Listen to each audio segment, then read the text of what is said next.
welcome. Today we have Lauren Phelps here with us. She's here to share her own experience of how she left her previous corporate job. And how I met Lauren before was we met at the UPW when we were crewing. That was the first time we met. We met the Yes. first time at the Airbnb because we stayed together in the same Airbnb.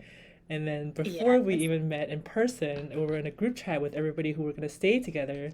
And I saw that she was a human design coach, and I thought, oh, this girl, I have to talk to her. So, And then turns out we're the same type. yes, we're the same human design type, and we can actually go into what that means as well. So, So, welcome. Thank you, Lauren, for thank joining you us today. for having me. It's so fun. We're gonna start with the first question. So, tell us a little bit about yourself, what you were doing before, what are you doing now? Ooh. Okay. Well, I did what all good achiever children do. I went to school. I made all A's. I went to college. I made all A's. And I went to grad school and I made all. And then I had no idea what I wanted to do after that. And so I just took any job that would have me, basically, because I was tired of living with my parents after college. So I was a leasing agent for a little while. And then I became a sales analyst. And that was my second full time job where I was like, this sucks. This isn't fun. I don't like going and sitting in an office every day. This can't be why I made all A's. This can't be why I did all that work. I did this 9 to 5 life for a total of about 7 years. And after the second or third year, I started thinking, like, there has to be more to life. Like, I cannot keep doing this. And so I started feeling like, well, what else could I do instead? Do you know the answer to that? Hmm. I don't know. I don't know what I would rather do. This is the conversation I would have with myself all the time. I would be like, I'm smart, I'm resourceful, I'm likable. I can figure this out. Like, I can figure out what else I would rather do. And then I'd read some books. I get every book, like, what color's your parachute? What's your dream job? Like, I don't know all the names of all these books, but I'm like, I'll get all the books, I'll read them. And I just kept saying, like, well, I don't know what I'd rather do. And so I'll just stay here where they pay me reasonable. I walk to work. It's not that hard. Like, how long can you live like that? Not very long if you're an achiever, as I suspect anyone listening to this would be. Absolutely. So the point where you said, like there's more to this life than this is not good enough for me for an A student. Walk us through that thought process. Like what were the emotions that you were feeling? How did you get to that point of there's more? I feel like I was just maybe shocked and surprised that this is what I arrived at. I was like, it was promised to be so much better than this. Like, make good grades, go to school, happy life. And I was like, this isn't happy. I'm not having a good time. And I think this had a play in what was happening is that my mom also worked a 9 to 5 job, and she was dissatisfied at her job. And I was like, I'm dissatisfied at my job. And she's like, I'm dissatisfied at my job. And I'm like, she's a good 30 years older than me, been doing this 30 years longer than me. This can't be what we do for 30 years. But I just felt like you live your whole childhood, young adulthood to be an adult and arrive at being an adult. And like, it's supposed to be way better than this. Yeah. Yeah, I can Like, I tell. don't subscribe to this. Unfollow. Unsubscribe. Unsubscribe. Don't like it. But for like a good year, I just was like, I do my crafts. I'll go home. I'll do my crafts, and I'll go to happy hour with the other people who don't like their jobs. And I just tried to do all of those normal things. And then I just got more and more and more dissatisfied. For a little while, you can be like, oh, maybe it'll get better. Maybe it'll change. Maybe I'm just new. Or maybe this next job. And then it was like everything I did led me back to like, this sucks. I do not like it. How long did that last? Of maybe it's me, maybe all those maybe phases until it's no, this sucks. How long did that last for you? I feel like it was a long time.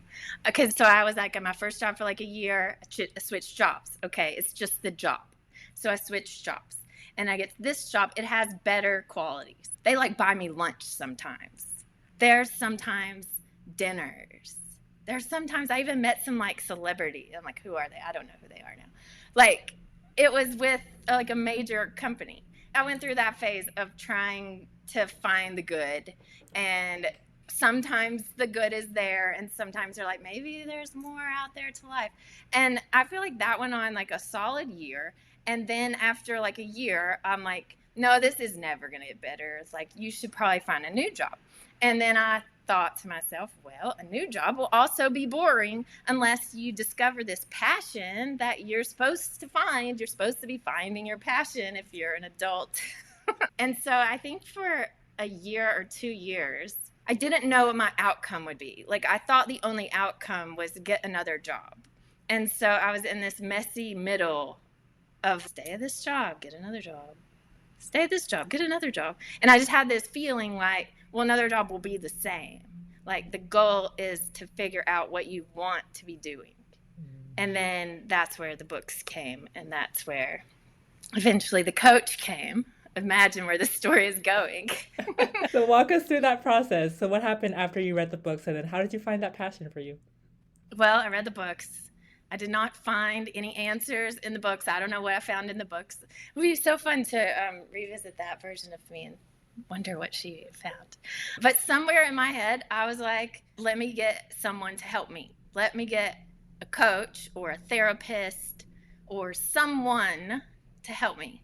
And I came up with the idea to Google career coaches. And I found some, and I called them. Imagine that. I think I was even at work when I did this. And I called them, and one guy I remembered, he said, well, we mostly do corporate events and like come and do trainings at corporations, but who you need to talk to is Jean, and here's her number. And I called Jean, and Jean is like, I will help you one-on-one figure out your passion. You just come over to my house and we just have a session, and then you will find your passion. And I was like, okay. And like, I had never spent this much money in my life on personal development. I mean, probably for college, but she said, this was 10 years, probably 15 years ago. She was like, it's $220 a session, and you'll just bring a check and we'll just meet at my house. And I was like, this is brilliant. Like, one day, I hope someone will bring me a check for $220 and sit at my house and let me help them. Like, this is the coolest thing ever. I go to her house. She has a cat. I'm a cat person. And she's a Swiftie. I don't know. I wonder if she's a Swiftie. She's much older than me, much older and wiser than me. Then I decided to go on the journey of coaching, and I'd had like a therapist ever in my life, but I never had a coach. Like, I never played sports. Like, coach was a new type of thing to me. But I knew that like figuring it out by myself wasn't working. And people I knew, they liked their day job, or they were fine with their day job. So I was like, I got to do something else. Got to try something I haven't tried. And so I'm going to try this coach thing. Then she helped me. She gave me worksheets. She gave me homework. I got to be a student again. Do you know I'm so good at being a student? I was like, give it to me. She's like, how long will this take you before you schedule your next time? I want you to have this done. I was like, it'll be done by tomorrow. I'll come back. You're the perfect student. I'm such a good student. Oh my gosh. That's what I used to be like, why is there no syllabus for adulthood? Okay, I need a syllabus. I need to know what we're going to do, which is hilarious because human design would say that both of us are like the trailblazers, no syllabus required. We're going out on our own. And meanwhile, I'm like, please tell me what to do, please. So we had to get over that. So with this lady that you were working with, what does she help you find? The most impactful thing that I recall, your remembering self remembers. Interestingly, we distort, delete, and generalize, to quote Tony Robbins. I recall this breakthrough moment where she said, write down 3 people who you admire and write down what you admire about them. So I have written down my dad, that he had his own business, that he was smart, that he was kind. Dave Ramsey, that he had his own business, that he was smart, that he helped people. Shalene Johnson, that she had her own business, that she helped people, that she was fun. And Jean is like, do you see anything in common with these people? And I was like, they all have their own business. she's like, uh-huh. I'm like, I don't want to have my own business. No, thank you. Because in my brain, if you had your own business, despite what I mean, kind of these people too, but in my brain, your own business meant you got to have a shop, you got to put things in your shop, you got to sell things, you got to manage the people that work at your shop, and that's having your own business, which of course that's what it was before 1990, but we live in 2024 now, and you can have your own business anywhere. And so I was just very surprised that she pointed this out to me, and I'm like, oh, but I don't know, I can't have my own business. But then she's like, but what if your own business wasn't a store and you didn't have employees? I'm like, and I could do anything I wanted? I could set my own hours? I could do it my way? She's like, yeah. Like, oh, like I could have people at my table? Oh. All of a sudden, my whole mind opened to something else that I had never thought of. And then she started asking me, like, what things am I doing in my spare time? And what do I like to do? I'm not a high school athlete. I'm not athletic. There are no outside sweating, none of that. So, but randomly, to make friends, I had started going to a fitness class. And so I was telling her, like, oh, I like this fitness class is so fun. And then she's like, have you ever thought that maybe you could lead a fitness class? I'm like, no, definitely not. I will not be leading any fitness classes. And well, we didn't tell them at the beginning where this story ends up, but I did, in fact, end up becoming a personal trainer and a fitness teacher. And I did, in fact, teach some fitness classes on the very same rooftop where I took these fitness classes in the beginning. So that's fun. That's so cute. That's so cute. How did you feel being that personal trainer at that time? Oh my gosh. Well, I will tell this side of the story because I think this is advice I give everyone that I talk to that doesn't know what they want to do. This was part of like my coaching that led me to being a personal trainer or choosing personal training. Is she had me think of everything related to health and wellness and nutrition and fitness. Talk to people who do all those things. I talked to someone who was getting a degree in nutrition, and he was like, don't do it. You will hate it. And then I talked to someone who owned, managed a corporate gym. And I talked to someone who worked at a hospital as a dietitian. And I talked to all these different people. And what I found the most interesting was the personal trainer people. And then I was able to find someone close to me and like go personal train with them. And so I could really see like, oh, this actually is fun, interesting. I want to do it. And so then I went through the certification research and all of that. And it was like very exciting. It was very fun. It was very exciting. And I can remember like the first people that would be like, this is my friend Lauren. She's a personal trainer. I'd be like, don't tell them that. I'm not. Like, I only became one yesterday. Like, don't say that. So it's funny that like, right, 10 years later, it's the most natural thing in the world to say. But at the time even though I had chosen it, even though I had checked the box, I had made an A on the test. I was still like, it's not my identity. It wasn't who I really knew that I was at that point. But I still did it. Still went out there. And so then afterwards, how did you step into that identity of a fitness coach? And how did you ultimately become a coach? Yeah. Oh, I think I just had to go and do it. Like, I just had to make the business cards. I just made the flyers. I remember, like, I put up flyer. I lived in a high-rise building, and I put some flyers in our mailroom, and probably but one in the mailroom.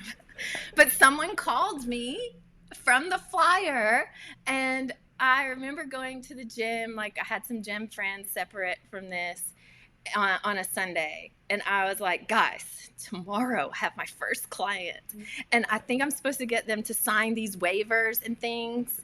And like, you have to fill out a thing that's like, do you have heart problems, like, all these little health questions. And I was like, I never done it before. And so I remember this girl, Becca, was like, come, here's what we're going to do. This is how you're going to do it. And they like showed me and like helped me. And then they were like, she won't know it's your first time. Just act like you know what you're doing. And so then I went and I just acted like I knew what I was doing. And I was scared and I was probably shaking. But did she know? I don't know. If she's seeing this now and she calls me and is like, I had no idea that I was your first client, she won't know, because we don't know which she that is, okay?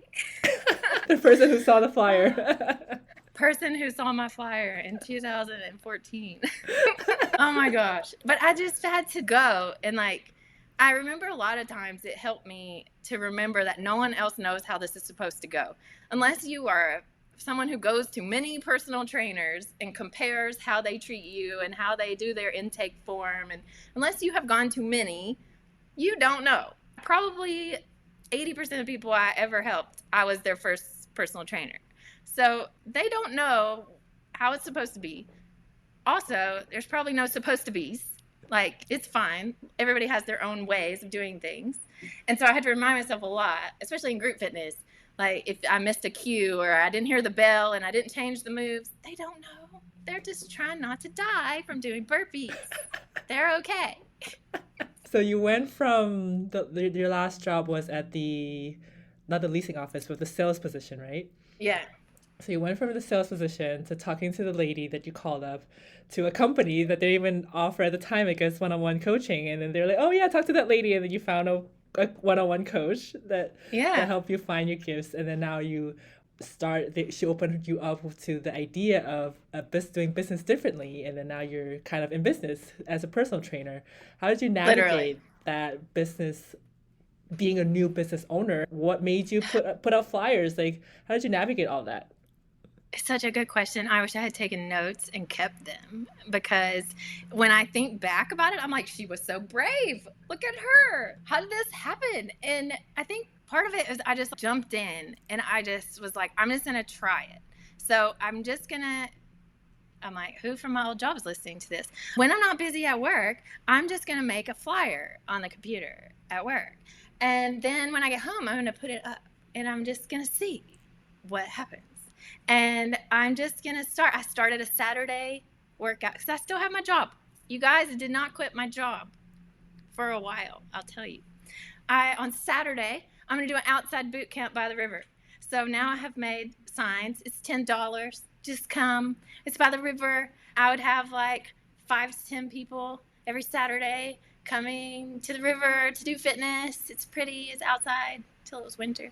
But that gave me like a little bit of confidence. If all I'm doing is this Saturday class and I still have a day job, like, at least I'm having a good time on Saturday. At least I'm trying. I'm putting myself out there. And after I was doing that, I had like the weekend class, another random. This is why you have to put out your flyers. Randomly, a guy who owned a gym saw my flyer and he was like, I saw your flyer at this place. I hope she's not teaching at that place. I'd love her to teach at my place. And he just called me and says this to me. And I'm like, well, where's your place? I'll come over. And so I go to his gym. This is a cool gym. So now I'm teaching on Monday nights after work at that gym. So now I've got Monday fitness, Saturday fitness, maybe a personal client, like just one at a time. This is happening. And then it became obvious that I did not have enough time to do that and my 40 hours a week at my job. So what did I do? I was afraid to just quit based on my 3 things that were happening. I was like, I can't just quit. And so I proposed to my day job, what if I work fewer hours? I am fast. I get everything done. I don't need these hours. Let me work fewer hours. And they were like, well, we're going to have to pay you less. I was like, fine. And so I went from working 40 hours to working 30 hours. Then I had more hours to do my fitness. Wow. Such a great time. Well, also, now you got a bigger identity crisis. You got Clark Kent. I have this one photo somewhere of me like workout clothes, office clothes. And then I'd have a 6 a.m. client. And then I'd change. I'd go to the office. Then I'd come home and I'd change again. And How did you even come up maybe, with the idea to ask them, can I do part-time? I don't know. Because I didn't want to be there. And I spent a lot of time there being bored. Like, there wasn't an overabundance of things for me to do, either because I was fast or because there wasn't. So I'm like, to me, it was logical that they should let me do this because they're basically paying me to just sit there, which they liked. I think they didn't like it when I started working less Yeah. because then I had to answer their own phone. Sorry. They didn't know how much Lauren was handling. So after that, with all the classes that have been happening and you still have the part-time position, when was the moment that you said, okay, no more corporate? Well, it was definitely in my mind. Towards the end of 2013, I was like, I'm ready to quit my job. I'm ready to quit my job. I'm going to quit the end of December. We're done. I'm ready to be done. But I didn't feel comfortable because I didn't feel like I had enough, my own internal enoughness, enough people on the regular that would make me feel comfortable. Not like I wasn't good enough, but my money and clients and that stuff, I just didn't feel like it was right. So we're not just going to quit because it's the end of the year. We're going to hold on a little longer. So then the beginning of the year comes, I start doing the 30 hours. It's January, it's February. My birthday is March the 4th. Maybe for my birthday, I can quit my job. That would be great. And it doesn't happen. Because then I started being like, well, this is kind of like nice. I basically have double the money I used to have because I'm working double as hard as I used to work, but I'm having fun at this job, but this job's just boring. And then one day my manager said, Lauren, I need to talk to you. And I was like, what? And he was like, you're really taking too long on your lunch breaks. Do you know I took everything in me not to be like, that's fine, then I won't ever be back, and just walk out? Is that how it happened? I wish that had been my story. So he said that, and I just turned around and walked out, and I never came back. No, but that was the moment that I was like, oh no, buddy, I'm out. I am done. I'm going to gather my professionalism, and I am going to leave. And whatever imaginary time I made up that needed to go by after that moment, then I gave my notice, and I said, I'm willing to give you a month's notice. I'm not going to just leave you. And literally, like, however many, 4 to 6 weeks later, I was out. And I worked really hard to help them have a smooth transition, to set up the things, to be a good person leaving. But, like, that was it for me. I mean, you don't tell the A student who's doing everything in an A+ way that she can't take a long lunch. Yep. That's what tipped you over. I'm kidding, not kidding. It's true, but you need those opponents to help you push you over the edge. Worthy opponent. Mm-hmm. I really do think about, like, had the whole, like, COVID work from home thing happened during this time, and I could have worked from home doing this, and no one would have known when I was at a long lunch or not. Like, maybe the motivation to quit would not have been there, and maybe it would have been completely different. But at this time, you had to be there when you had to be there, and there was no work from home and blah, blah, blah. So he happened thank for you, you. worthy opponent, lunch break. Yeah, exactly. One of the things that I really like to do, like my parents live relatively nearby, and we would go to lunch every Friday. And that was a thing. Like, daddy-daughter lunch on Friday was a thing for 10 years. And then my mom retired, and then she started coming with us. So it's like family lunch Friday. We can't do family lunch Friday in 60 minutes. Yep, exactly. We need the work-life balance, okay? The job didn't allow you to have, or those constraints they were giving you didn't allow you to have to enjoy the lifestyle that you want. And that was Exactly. a little push over. It's like, oop, Lauren's out. I like imagining the fanfare that could have gone differently have had I been a drama like and not a professional. So did you leave on good terms with them? Totally. Yeah. Helped train the next person, still saw them around town. I mean, as far as I know, it was good terms. Yeah. We talked about in that previous episodes also, don't burn the bridges. There's no need to burn the bridges. Even though that No. guy told you you're taking way too long of a lunches, there's no need to tell him to, F off, right? It's like Because he wasn't wrong in the fact that in his world, I was supposed to be there from these times to these times. He wasn't wrong to tell me that. It was just that I no longer wanted to live like that. Yep. Yeah. And I felt a little bit like it was wrong due to it wasn't hurting anybody. Mm. But if you're a rule follower, it might have been hurting you. So after you left, so you became a full-time personal trainer, is that right? Yes. Were you at that time felt like you were comfortable to sustain yourself with that job? I did. And I recall the very first week that I had quit. So I quit at the end of April, and it was like a Wednesday, was the 1st of May. So it was a Wednesday that it was my first day to not have to go to work. So that was weird because I had to go to work yesterday, but not today. And I just remember sitting out having a long lunch. This is weird. I don't have to be anywhere. I don't have to go anywhere. Cue all my clients that week canceling. Like, they're all canceled. Why have they canceled on my first week out of my job? What? No. What y'all cannot cancel. They done with me, but like their week. They're like, oh, we'll see you next week. Like, and so it was a little bit scary. What if they do all cancel? But I'm glad that we got around to this because part of what made me feel good was having some people on the books. I would sell a month at a time, so I kind of knew who was coming, what their plans were. But also I had saved money in a savings account in the event it didn't go how I thought. And I had 6 months of savings. I'm like, if this goes terribly, I will go and get another job. And hopefully I've learned something. I don't like that job anyway. So we got to try. So I never had to dip into that. It always was working out. I would be afraid from time to time that what if it's not? But then I would put out some more flyers and I would create some more things. There was always someone that wanted to do a fit. I had fitness in like a lobby of someone's office. And it was their wellness week. And every day at lunch this week, Lauren will be in the lobby leading a fitness. And so these people would just come into the lobby and we would just do fitness. Like the weirdest things, thinking back. I'm like, these are some random things that I did. But I would just say yes to things that felt fun. And I wouldn't be like, you can't do that. I would just do it. And it was fun.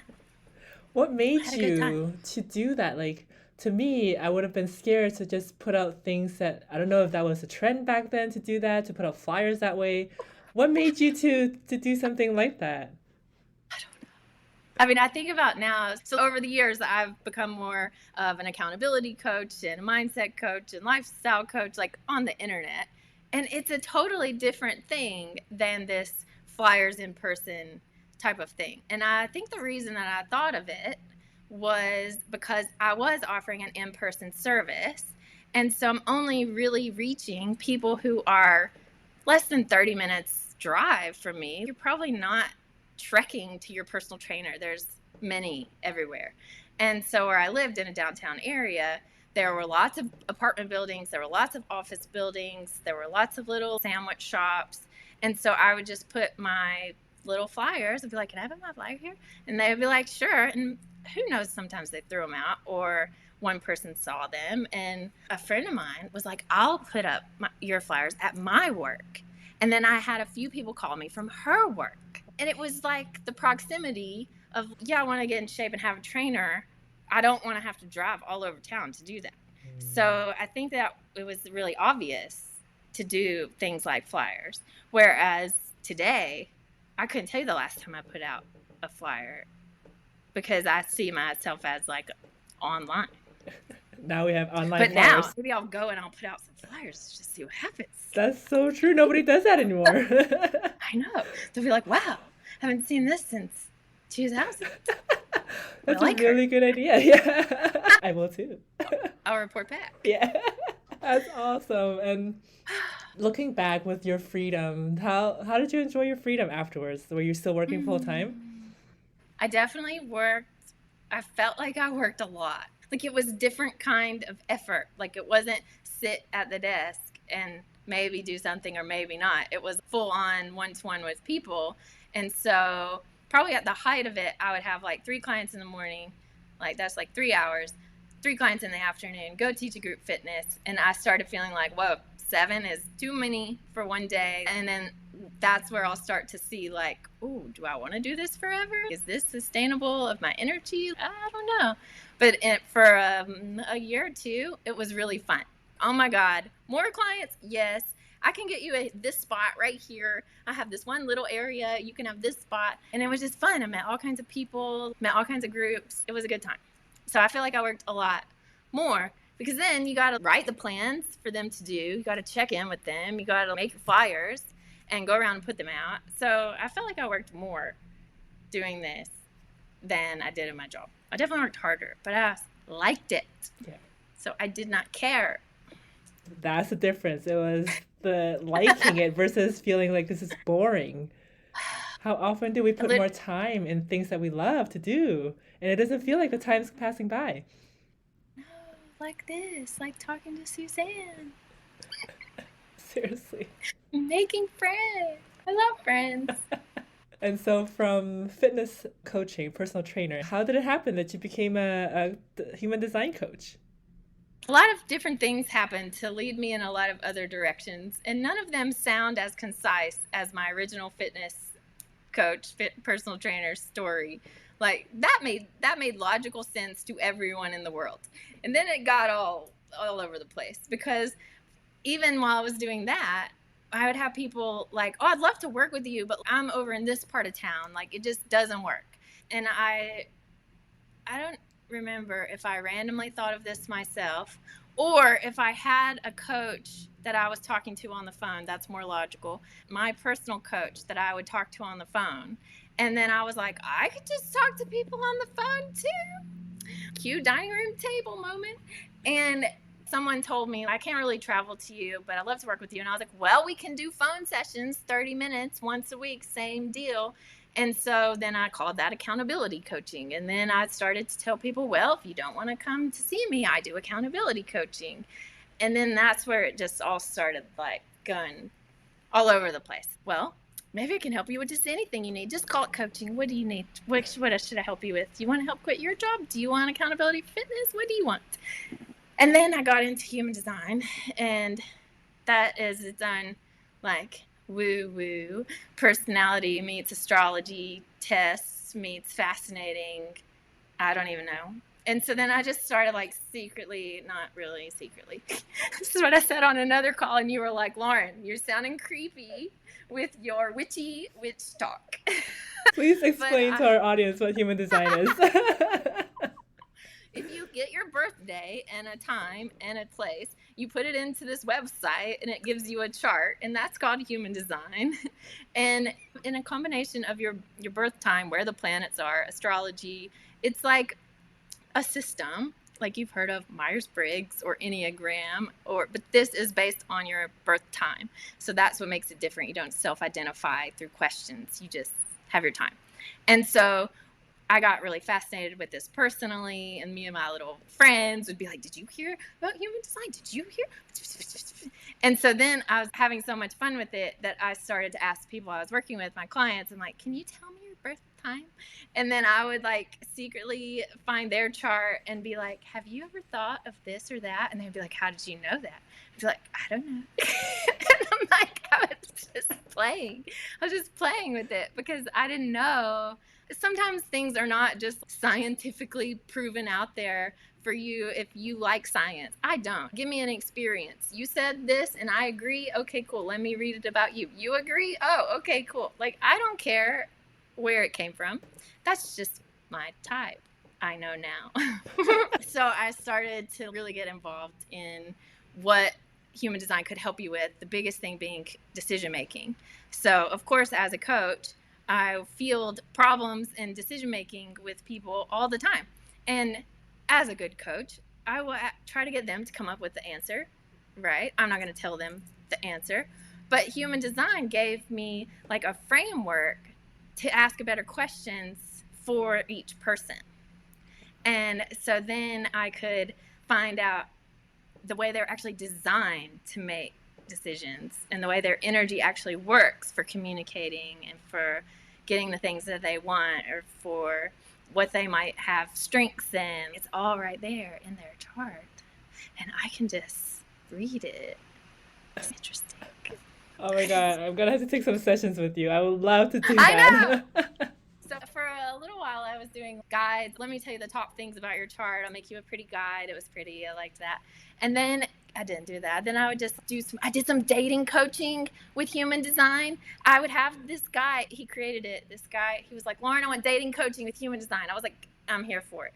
And he would get his dates information and send it to me, and I'd be like, ask her this.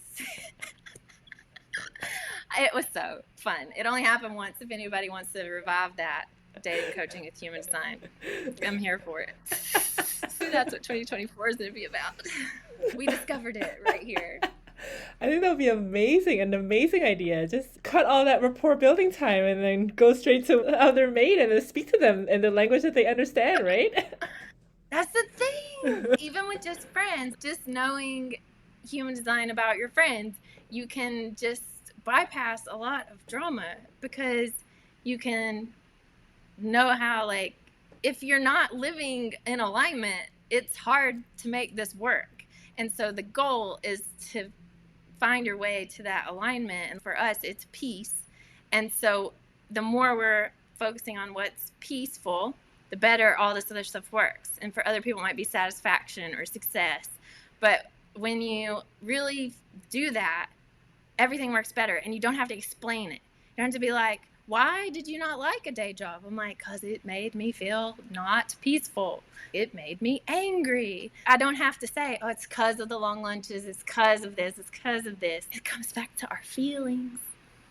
Everything comes back to the feelings, and that's what drove you to leave the corporate or start to explore, hey, is this all there is? I'm an A student. This is not an A place for me, right? And then the feeling of, well, I'm an For A me. student for it's all for you, right? And then the guy who told you you're taking too long for lunches and that didn't align with your emotions. And then everything was about aligning with your emotions, like your whole journey. And I love all the different steps that you took. It's almost like you went off, you read books, okay, it didn't work, and you pivoted a lot, right? It's not about going with one thing and then you have to stick to it. It's, you read the books, okay, no, that didn't help, so you went to look for a personal coach, and then you explored, oh, that person did that, okay, I like taking the fitness classes. Why don't I try that, right? And that led you to create more coaching sessions, I guess, for your clients to see to fit their needs, and then it's kind of just evolved that way, right? Throughout Yeah. the past 10 years almost. 10 year this year. It'll be like my 10-year anniversary in May Yeah. 1st. I call it Freedom Day. May 1st, Freedom Day, the day I got my freedom from the day jobs. Never went back. No, I've never ever gone back. From time to time, I think about like, oh, it might be nice to work on a team, or it might be nice to be involved in something. And I'll go on a site and I'll look at the job. I'm like, no, no, no, Yeah. no, no, no, no, no, no.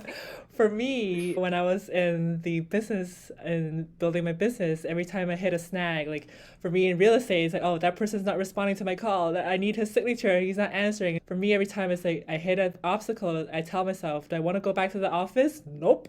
Let's continue trucking forward.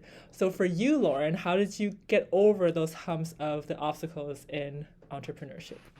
Yeah, I definitely don't want to go back to being told what to do because I don't want to. Yeah, I mean, anybody in business knows that it ebbs and flows. It is not just up, up, up.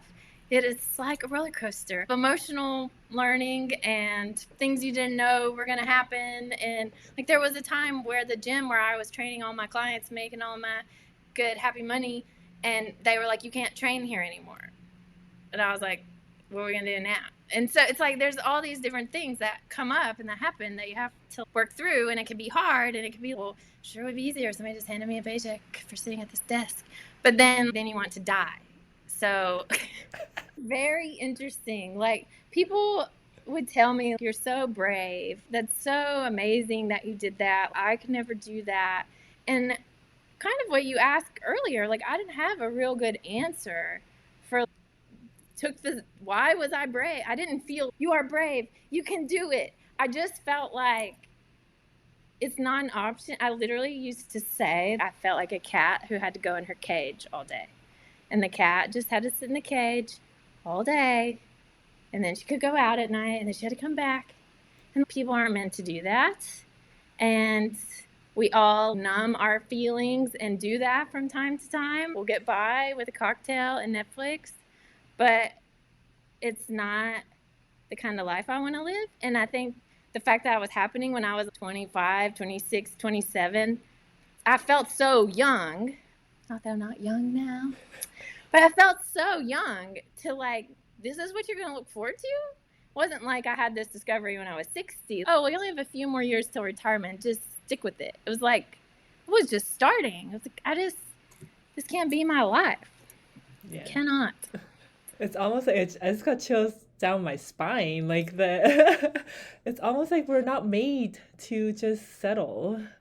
And that's one of my mission of why I'm doing this is we all have that nudge, we all have that dream set, all those secret desires that you think of. Oh, if only I won the lottery. Those are your secret desires of the really true freedom that we're all looking for, right? And then it's almost like you knew what didn't work for you, that job and getting tied down with that paycheck, and then that's what propelled you forward. It's not like we're courageous to do this or anything. It's really just looking at the options of what's available. This going trucking ahead with this, putting out flyers or like being cut from this location, right? Versus going back, like going, and it's like, no, I choose this one, so let's just continue, right? And then I need to go back home, hide in my cage to recover my energy, and then the next day I'm going to continue.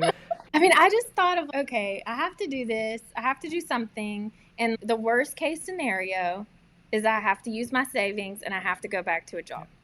That's the worst case. Like, I did not set myself up that the worst case was I was evicted from my apartment and lived in my car. That wasn't the worst case. You can always get a job. I don't know. I'm not sure I could get a job today. But my belief was, like, there's jobs. You can go and get one. Maybe you don't like it, but there's jobs. Yeah, that's so true. There's always other options out there. We're not always stuck by one option. So I always finish my podcast, Lauren, by asking all my guests the same question. For somebody who is listening to this maybe in their office, in their car right now, and they feel that nudge is like, I'm better than this. What would you tell them? One recommendation. You are, in fact, better than this. My recommendation would be to capture things that you might be able to do, action items that will then take one action each day or often toward it. Don't let it die in, I'm frustrated going home from work. Yeah, okay, bye. Next. Take a note of what you could do. If that's get one of these books from your library, if it's call a coach, if it's talk to a friend you know that's doing life differently. There are many actions that any person on any budget and any situation could take to put themselves into the next step, because we don't know all the steps. We just know the next step, which shows you maybe a next step, which shows you maybe a next step. So you got to take the step. Make the flyer. Put it out. Love that. But I know that you might not know what's put on your flyer, because I didn't either for a long time. So then the next step is get some help. Yeah. So if anybody wanted to look you up and find you, where's the best place and what do you do right now? Ooh, I guess the best place would be on Instagram or my website, which I guess I'll give you. And right now I am focused on accountability coaching and mindset coaching for people that want to take those small steps, because a lot of times we don't feel like we know what to do, but we can elicit it out of you, I promise. And we can take those small steps that will lead to the big steps pretty soon. The big steps that will just, you'll look back and be like, how did I take that big step? It's because of all those small steps that you were doing along the way. And I will pull out my witchy human design and wow you with things you didn't know about yourself that you knew about yourself. Yes, thank you so much, Lauren. We'll definitely put her Instagram and Lauren's website in our show notes for sure so that you guys can find Yay. her. And she's absolutely phenomenal coach. She is so just welcoming and so willing to listen. I remember we had a little session in our Airbnb on our bed and, and I just felt so When I comfortable with you. Yeah, I remember that when I first met you, I had invited myself into your balcony, and me and Stephanie were just like chilling on your balcony, and then we were like, "There's someone in the room," and now we have to say that we are out on her balcony. But luckily, you were cool. I came back to the Airbnb and I'm like, there's somebody in my balcony. Luckily, we were all nice. Yes. Cool. That is such a thing. Like, if you need a next step, go to a personal development event, stay at a house with strangers. You will learn so much. That's It's so such an true. experience. This is such a weird thing we do in 2024. Go at an event, ride in a car with strangers, sleep in a house with strangers, and have a great time. Yeah, for sure. Thank you so much, Lauren. Thank It was super you. Thank you fun. for having me. Of course. We'll see you guys next time. Bye. Bye.